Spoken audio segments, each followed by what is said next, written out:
Hello again. We are finishing up our discussion of exponential functions by talking about how to write and solve exponential equations. All right, so the standard form of an exponential equation is a equals p times 1 plus r to the t. That's for growth. And if I change that plus to a minus, then I get the equation for decay. P, remember, is the initial amount that something is worth. A is the final amount that it's worth. R is the rate of growth or decay. And T is the value or the variable that we will use for time. All right, so here's an example.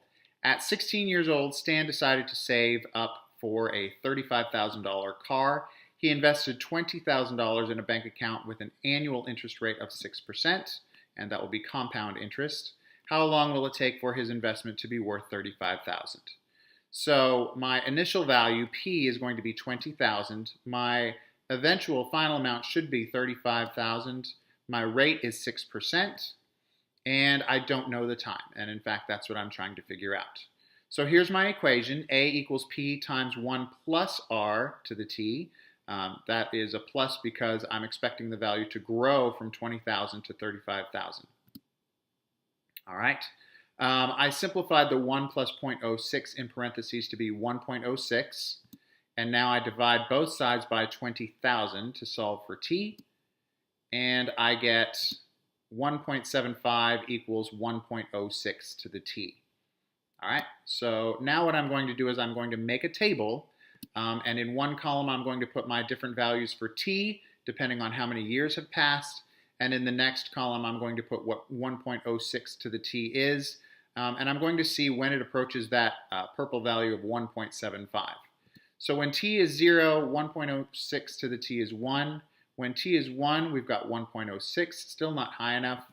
When t is 2, it's 1.124, still not high enough. And I keep going until I get up to or past 1.75.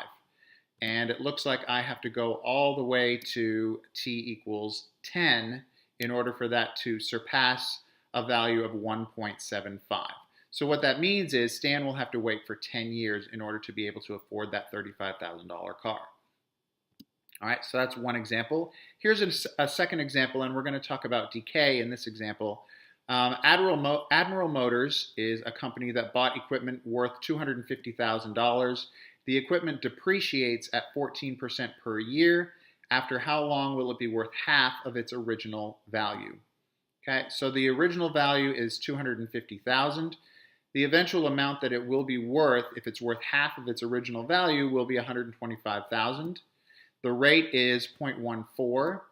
And the time, again, we don't know what that is. So here's my equation. P equals A times 1 minus R to the T. And it's a minus because it is depreciating and the value is decaying. So that's why there's a minus there. I simplify the parentheses again, and 1 minus 0.14 becomes 0.86. Then I divide both sides by 250,000. And if I simplify the left-hand side, I just get 1/2.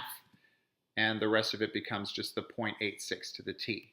So again, I make a table, and in the left-hand column I've got t, and in the right-hand column I've got 0.86 to the t, and I'm going to keep following this until the right-hand column goes below 0.5. Okay, so it's still not there after t equals 0, 1, 2, or 3, but if I go all the way down to 5, now it has dropped below 0.5. To a value of 0.470.